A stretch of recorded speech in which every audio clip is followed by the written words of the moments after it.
When we think about hard work, most people feel a mix of admiration and dread. We admire those who push themselves, those who seem to possess a relentless internal drive, and yet we often view their behavior as foreign, almost superhuman. We assume they were born with some kind of innate passion or discipline that the rest of us were simply not endowed with. But the reality is different. The capacity to engage in hard work, sustained, focused effort over time, is not something you are born with. It's something you can train. Like any other system in the body, the brain can be rewired, optimized, and shaped by the stimuli it's exposed to. And in this case, that stimulus is effort itself. The first step in training your brain to love hard work is understanding how effort and reward are processed neurologically. At the core of this lies a molecule you've probably heard of, dopamine. Dopamine is commonly associated with pleasure, but more accurately, it's the molecule of motivation, anticipation, and pursuit. What's crucial to understand is that dopamine doesn't just spike when you achieve something, it also spikes, and perhaps more powerfully, during the process of working toward a goal. And herein lies the key to transforming your relationship with hard work. Most people mistake dopamine as something that comes at the finish line, when you get the raise, win the medal, cross the marathon's end. But when we look closely at the neuroscience, we find that the more you associate dopamine release with the effort itself, with the climb rather than the summit, the more likely you are to engage in hard work voluntarily, consistently, and even joyfully. This isn't abstract, it's hardwired. Let me give you a concrete example. In laboratory studies with rodents, animals were given the option to press a lever to get a food reward. Some of the levers required more presses, more effort. Remarkably, when dopamine was artificially enhanced, the rodents would choose the harder lever, the one that required more effort, because the act of working became more intrinsically rewarding. In humans, we see a similar pattern. When people mentally frame effort as a signal of progress, their brains begin to shift from avoidance to approach behavior. They start to seek out the challenge because the neurochemical environment is now reinforcing effort, not just success. So how do we get there? How do you, in your daily life, begin to teach your brain to enjoy the process rather than just the outcome? It starts with internal framing. This might sound like a psychological trick, but in fact, it creates a real neurochemical shift. The way you talk to yourself during effort, the internal narrative you deploy when something is hard determines whether your brain classifies that effort as threat or opportunity. If you tell yourself, this is hard, but this is where the growth happens, or this strain means I'm getting stronger, your brain begins to release more dopamine during the work, not just after it. Over time, this wiring becomes more efficient. You no longer have to convince yourself. The association becomes automatic. Your brain starts to expect reward from the work itself. You can think of it like resistance training, but for your neurochemistry. Each time you push through the initial discomfort, each time you override the urge to quit, you're not just achieving something externally. You're reshaping how your brain processes effort. You are training it to release the very chemicals that will motivate you to return to the task again. In this way, hard work becomes a self-reinforcing loop. Let's be clear, this doesn't mean it becomes easy. Loving hard work is not the same as always feeling comfortable. In fact, part of the adaptation is learning to experience discomfort differently. You begin to decouple discomfort from suffering. Discomfort becomes data. It tells you that you're in the zone of growth. The key is to get just outside your comfort zone, not so far that your nervous system shuts down, but far enough that adaptation is required. In neuroscience, we call this the zone of neuroplasticity, the sweet spot where the brain is most likely to change in response to experience. You can actually influence the threshold at which effort triggers a stress response.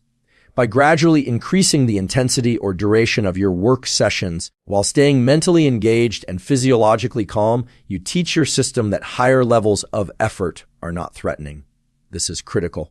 When your brain no longer views effort as something to be avoided, but rather as a trigger for reward, you'll start seeking it out naturally. That's when the love of hard work emerges, not as a concept, but as a biological truth.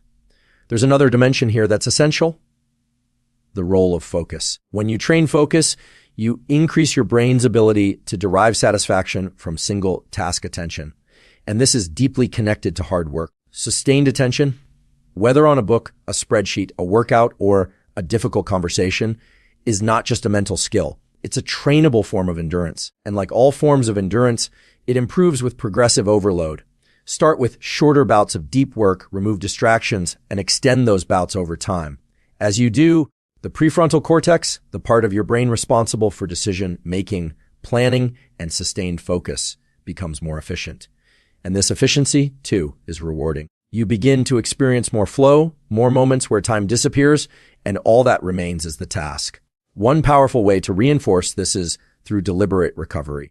Hard work is not sustainable if it's constant, but recovery, when used properly, doesn't just recharge the body.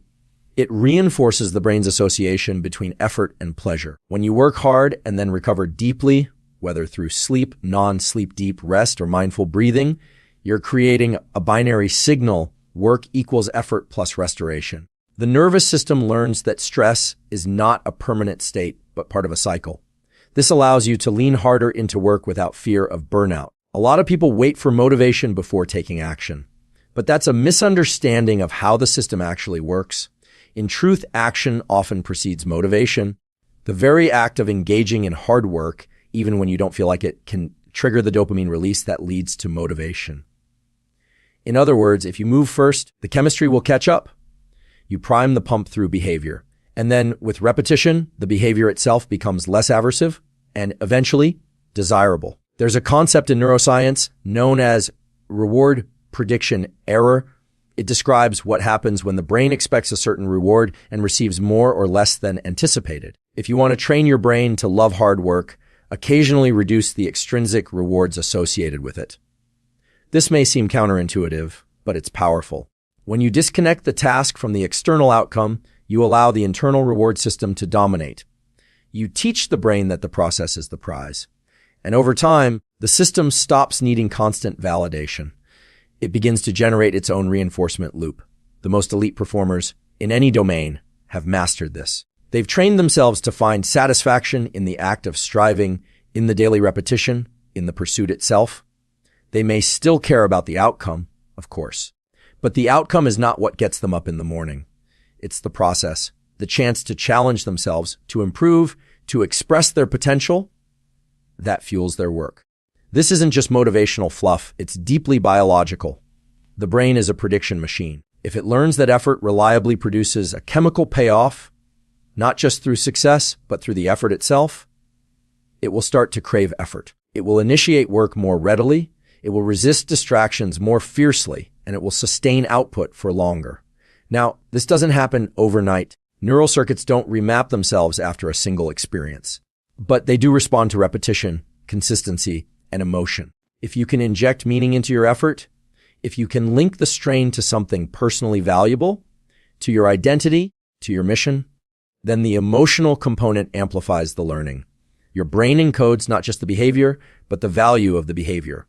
And once value is associated with effort, hard work becomes less of a chore and more of a calling. This is why goals matter, but not for the reason most people think. Goals are important not just because they give you something to aim for, but because they give meaning to the effort you exert in their direction.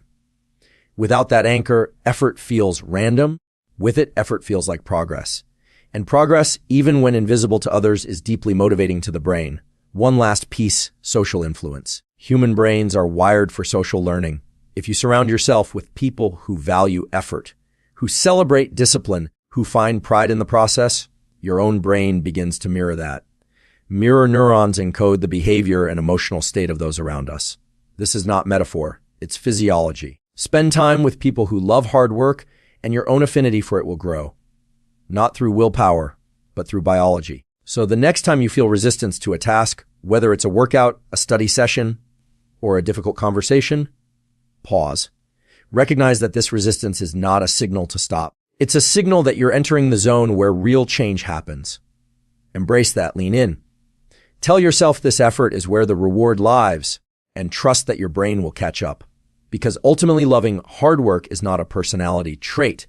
It's a trained response.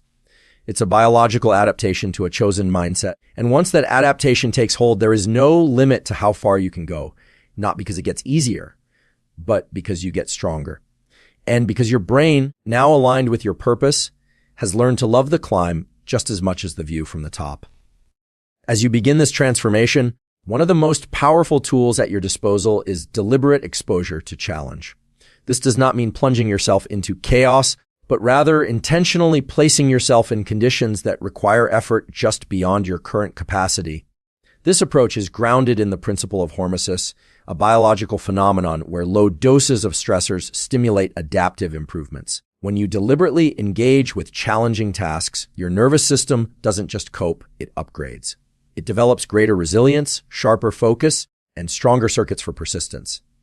Every time you repeat this cycle, challenge, effort, small success, or recovery, you're essentially casting a vote in the direction of your future identity. These experiences become embedded not just in memory, but in neural structure. Synaptic connections are strengthened, myelin sheaths around neurons are thickened, and the architecture of your brain changes to reflect your choices. This is not metaphor, this is measurable. Neuroplasticity is not a mysterious force, it's a physical, observable process. The more frequently you activate the pathways associated with perseverance, the more dominant those pathways become. You are quite literally sculpting a brain that prefers effort over ease. You can accelerate this by paying attention to your emotional responses. Emotions are chemical signatures that accompany experience. They tag certain events as meaningful and mark them for retention. When you push through resistance and then reward yourself, not necessarily with something external, but with reflection, with a brief moment of pride, or even with something as simple as saying to yourself, "This is who I am now," you link positive effect to effort. Over time, these emotional reinforcements hardwire the connection. Effort becomes tied not to dread, but to self-respect, and that shift is profound. Another powerful dimension to training your brain to love hard work is harnessing the role of anticipation. Anticipation is a state that primes the dopamine system. When you expect effort to lead somewhere meaningful, even if it's far in the future, your brain becomes more willing to invest energy in the present. This is why vision matters. When you hold a mental image, not just of the goal, but of the person you're becoming through the pursuit of the goal, that image acts like a magnet. It draws behavior toward it. Visualizing the process, not just the outcome, but the practice, the grit, the daily fight, creates an emotional bridge between now and later. And when the emotional tone of that visualization is one of purpose and identity, your system gets on board. There's also something to be said for breaking up the illusion of motivation as constant fire. You don't need to feel inspired to engage in hard work. In fact, the most resilient individuals often report that they feel neutral most of the time, not euphoric, not driven by massive waves of emotion, but centered, calm, and committed. This baseline state is something you can cultivate. Through practices like breathwork, cold exposure, or focused attention training, you can bring your nervous system into a regulated state more easily. That regulation, in turn, makes it easier to lean into work. Because if your system is calm, then challenge is not interpreted as danger, it's interpreted as opportunity. And there is deep wisdom in adopting the mindset of the practitioner rather than the performer. A performer is obsessed with outcome, how others will evaluate the result. A practitioner, however, is obsessed with the craft, the technique, the integrity of the process, the details that others might never notice, but that signal personal mastery. When you see yourself as someone who practices hard work, who refines their relationship with difficulty, then even failure becomes a form of success. Because failure within the context of practice is data. It shows you where to aim your attention next. In this context, mistakes are no longer threats to identity, they're requirements for growth. And the more comfortable you become with errors, not in the sense of being careless, but in the sense of accepting that improvement requires feedback, the more liberated you are to pursue difficult work without hesitation. You're not afraid of failing because you've decoupled your self-worth from the outcome. What matters is the process. What matters is showing up. And showing up is something you can design into your life. There is immense power in ritual, in consistent, repeatable sequences that initiate action. These rituals don't need to be elaborate. A specific place you sit to begin work. A particular way you breathe before lifting. A phrase you say to yourself before entering a hard conversation. These signals act as neural primers. They tell the brain, this is the context in which we exert effort. And over time, the association between the ritual and the work strengthens. Eventually, the ritual becomes a doorway, a reliable way to transition from inertia into action. The importance of state transitions cannot be overstated. One of the challenges with hard work is that it often requires shifting from one brain state to another, from comfort to alertness, from rest to engagement, from contemplation to execution. If you build conscious mechanisms for those transitions, whether through movement, breath, hydration, light exposure, or mental framing, you reduce the friction of initiation. And once work has begun, the probability of continuing rises dramatically.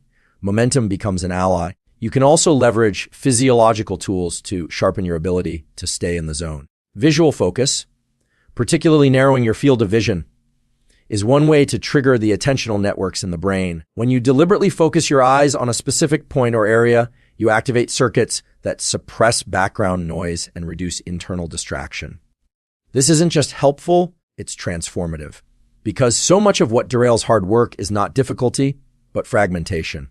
When your attention is scattered, effort feels heavier. When it's unified, effort flows.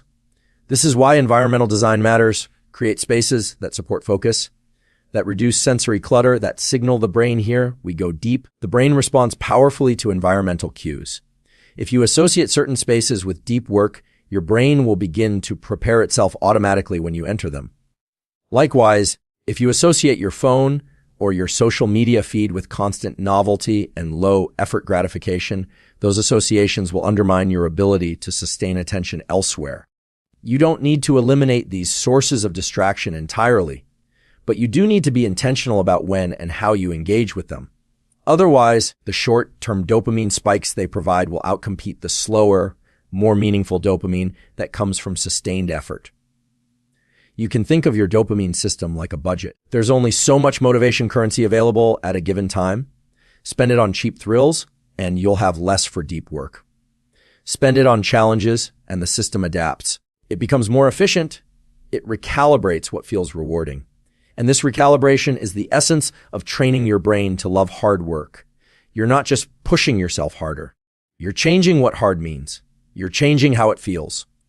You're also changing who you are. Because identity is not static. It's not something you discover once and for all. It's built through repeated behavior. Every time you choose effort over avoidance, you reinforce the idea, I am someone who does hard things. And the more often you act from that identity, the stronger it becomes. Eventually, it becomes the default. You no longer have to psych yourself up because your nervous system now expects that you will show up.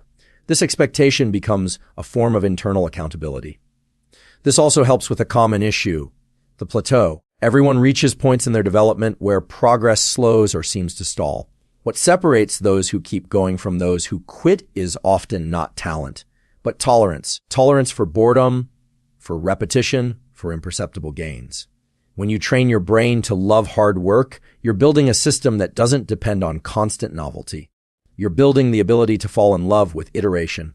And it's iteration, not inspiration, that builds excellence. There is also something deeply grounding in embracing effort as a gift. Most of the time, we see effort as the price we pay to get what we want.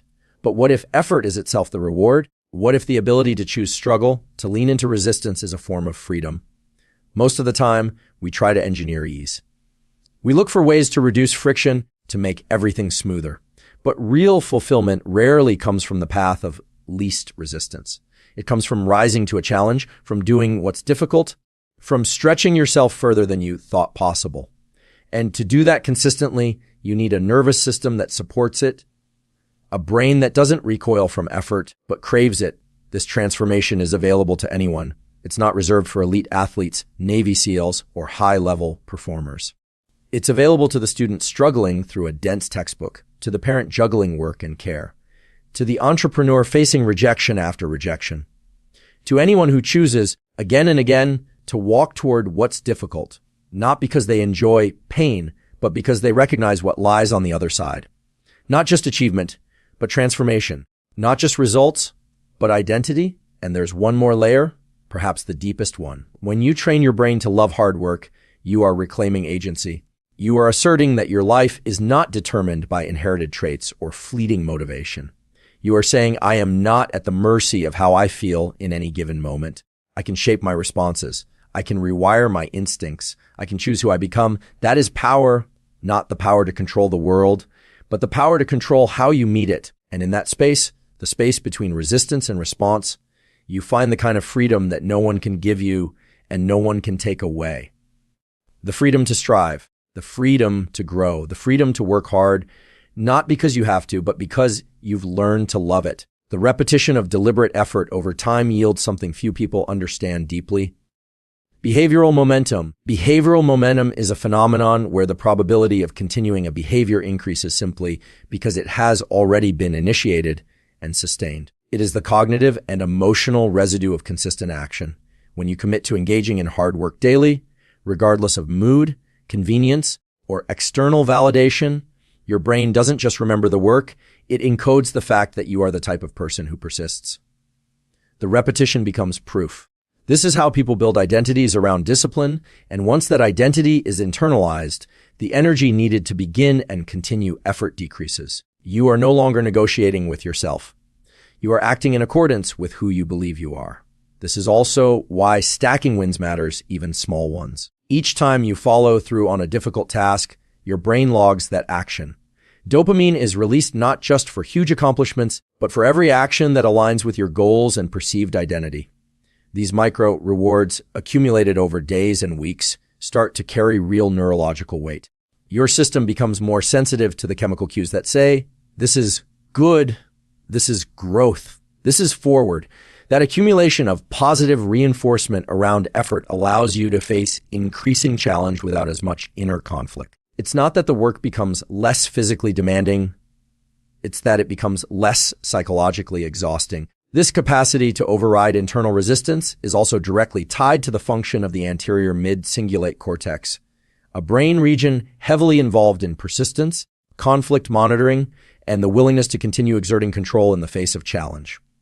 Activity in this area increases when people continue trying despite setbacks. Importantly, this region is trainable. People who frequently engage in tasks that push their limits, that test their ability to stay the course without immediate reward, develop more robust function here. The effect is circular. More persistence leads to stronger circuits for persistence, which makes further persistence more likely. So, hard work isn't just about muscular willpower. It's not just about knuckling your way through discomfort. It's about recruiting and reinforcing systems in the brain that are biologically designed to sustain effort when paired with meaningful context and intentional reward mechanisms. When you understand this, you stop viewing difficulty as an obstacle and begin to see it as an opportunity to exercise, quite literally, the systems that enable long-term success. What this implies is that the conditions under which you approach hard work are just as important as the work itself. Start with intention.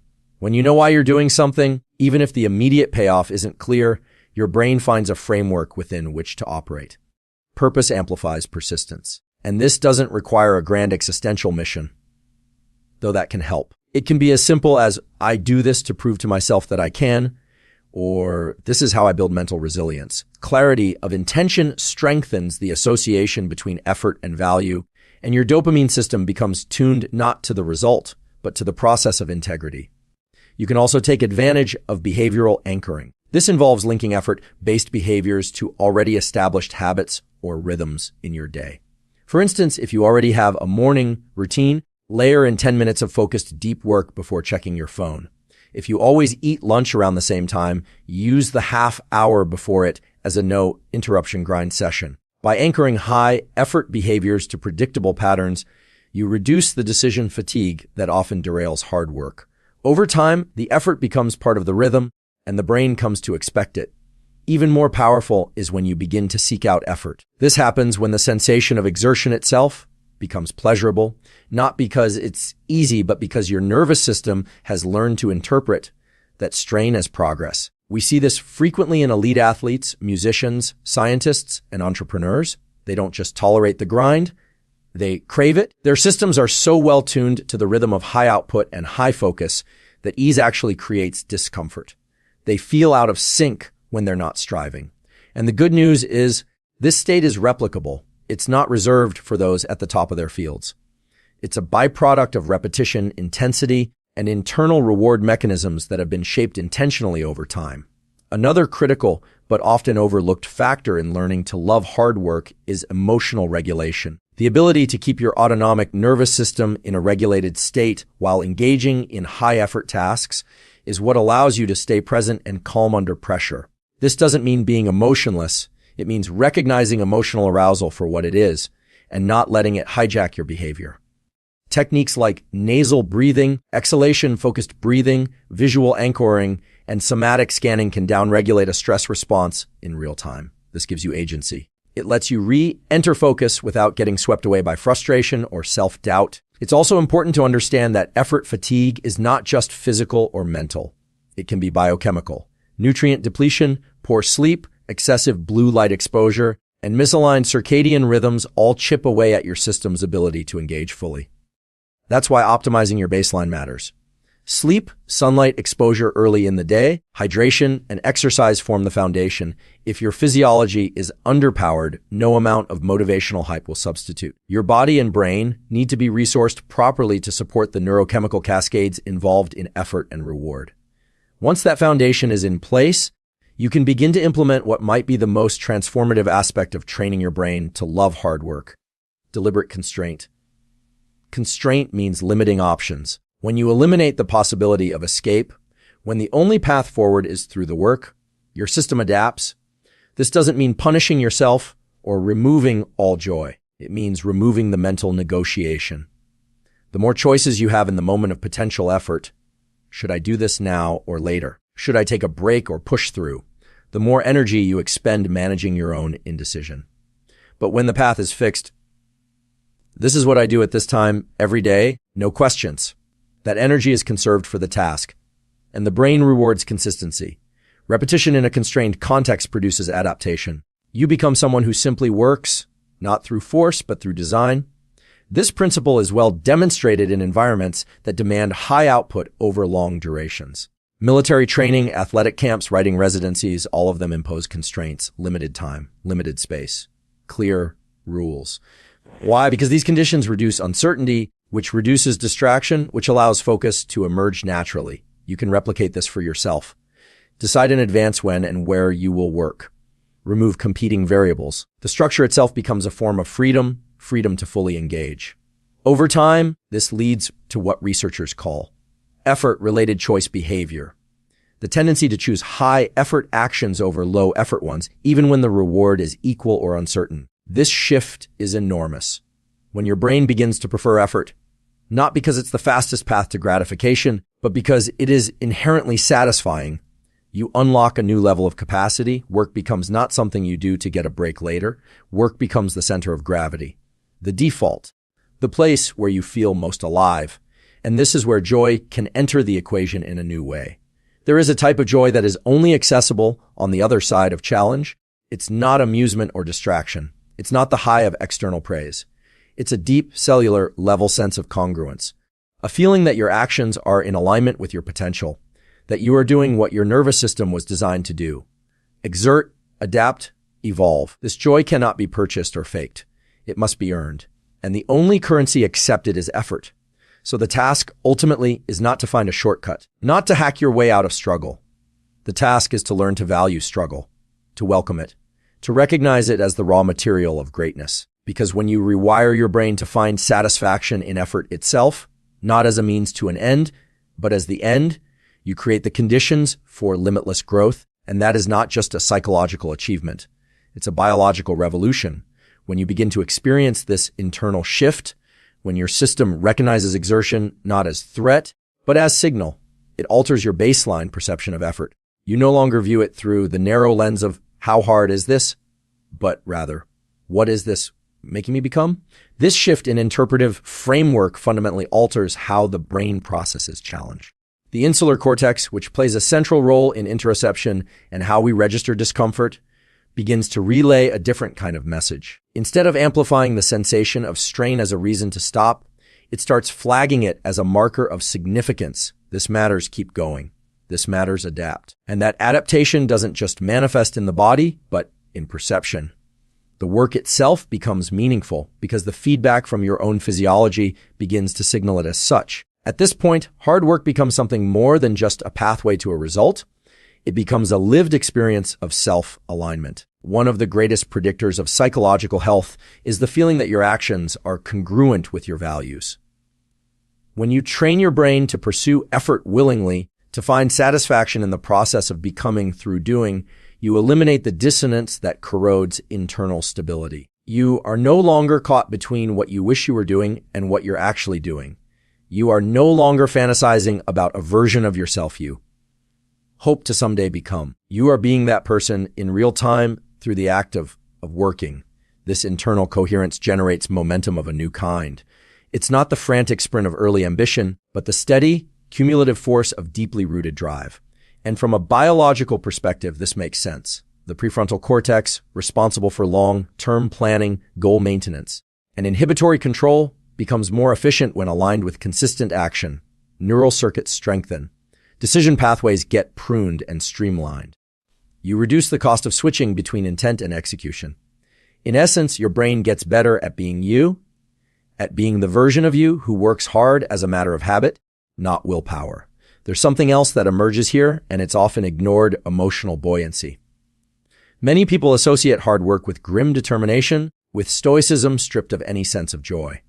But once the brain associates effort with internal reward, once dopamine, serotonin, and endogenous opioids are released in the context of hard pursuit rather than outcome, then effort itself can lift mood.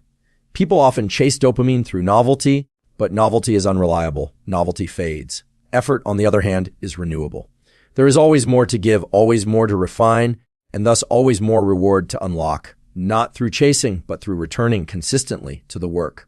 This is where routine becomes sacred, not mundane, not boring, sacred. Because the routine becomes the container that holds your evolution. The specific time of day you train, the setup of your work desk, the way you prepare your mind before diving into something difficult, these become rituals of commitment. And rituals have deep roots in human neurobiology. They reduce uncertainty, they signal safety. And they cue readiness. When a ritual is enacted with conscious intent, it prepares the brain for what comes next. It acts as a mental switch, moving you out of distraction and into precision, out of passive mode and into deliberate pursuit. In this context, time transforms. Most people experience time as a pressure, a constraint. But when your brain is attuned to work and your nervous system is aligned with the rhythm of effort, time becomes a frame, not a threat. Within that frame, you pour your energy, your focus, your willingness to adapt. This generates what psychologists call temporal self-continuity, a felt sense that your present self is meaningfully connected to your future self, that the person you are becoming is being built moment by moment through action. And that continuity gives your brain a reason to care. It binds your attention to your goals. It keeps you from drifting into distraction because it reinforces the felt significance of now. Distraction, of course, is the enemy of effort. Not because it's evil, but because it's cheap. It hijacks your reward systems and trains them to prefer the path of least resistance. The more you indulge in impulsive, high stimulation, low friction behavior, scrolling, checking, toggling, the more you desensitize your dopamine pathways to slow building reward. That means even if you sit down to do deep, meaningful work, your nervous system might not register it as important. It might not release the neurochemicals needed to sustain that work. Not because the work isn't worthy, but because your brain's tuning is off. That's why part of training your brain to love hard work involves creating an environment that protects deep focus. This isn't just about blocking noise or turning off notifications. It's about signaling to your entire physiology that you're entering a zone of meaning. That zone, once established, allows for what researchers call neural entrainment, a phenomenon where brain waves begin to synchronize with patterns of external rhythm and internal intent. When you work consistently in the same place at the same time with the same cues, your brain begins to prepare for that state automatically. Attention deepens more quickly. Distractions are filtered more efficiently, and the work begins to carry its own inertia.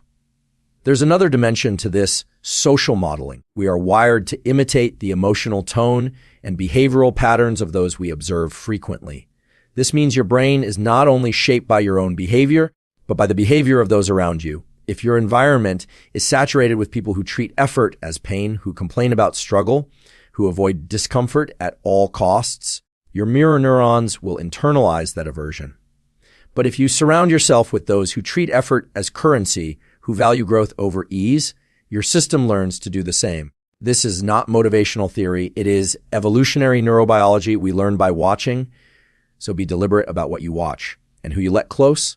Equally important is the language you use internally. The phrases you say to yourself when you encounter resistance are not neutral. They form cognitive scripts, repeating thought patterns that become automatic responses. If your internal monologue is laced with doubt, fatigue, or resentment when effort is required, your limbic system will associate hard work with threat. But if you prime yourself with language that normalizes struggle, that frames pain as part of progress, that reminds you of the why, your brain begins to adopt a different posture.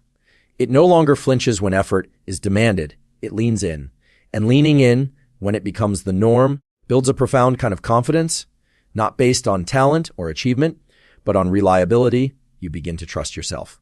Because you've seen over and over again that you show up, that you don't flee the work, that you don't back down in the face of difficulty. This internal reliability creates what's known in psychology as self-efficacy, the belief that you can produce results through your own effort. High self-efficacy is one of the strongest predictors of resilience, motivation, and long-term goal attainment. And it's built not in moments of victory, but in moments of choice, when you choose to engage the hard thing again and again, even when no one is watching. Eventually, this builds a kind of energetic equilibrium. The highs and lows of motivation smooth out. You no longer chase spikes of inspiration or collapse under waves of doubt. You operate from a steady current, a regulated baseline from which effort flows naturally. This is the state that elite performers live in. Not perpetual hype, but quiet certainty. Not constant passion, but deep alignment, and you can build it. Not through secrets, not through hacks, but through the patient, structured repetition of showing up to the hard thing until it becomes who you are. The ability to love hard work is not a gift, not a trait bestowed on the lucky few. It's a system you train, a rhythm you build, a relationship with effort you cultivate deliberately over time. The circuits in your brain that resist discomfort can be rewired. The chemistry that once signaled avoidance can be redirected toward pursuit. And the identity you hold of who you are, what you're capable of, and what kind of challenges you willingly take on can be completely transformed through consistent, intentional action. If you train your brain to find value in strain, to seek progress in the process, and to extract meaning not from the result but from the work itself, then there is nothing, no goal, no path, no adversity that lies outside your reach. The work becomes the reward, the effort becomes the edge, and you slowly but permanently become the kind of person who doesn't just tolerate hard work, but thrives because of it,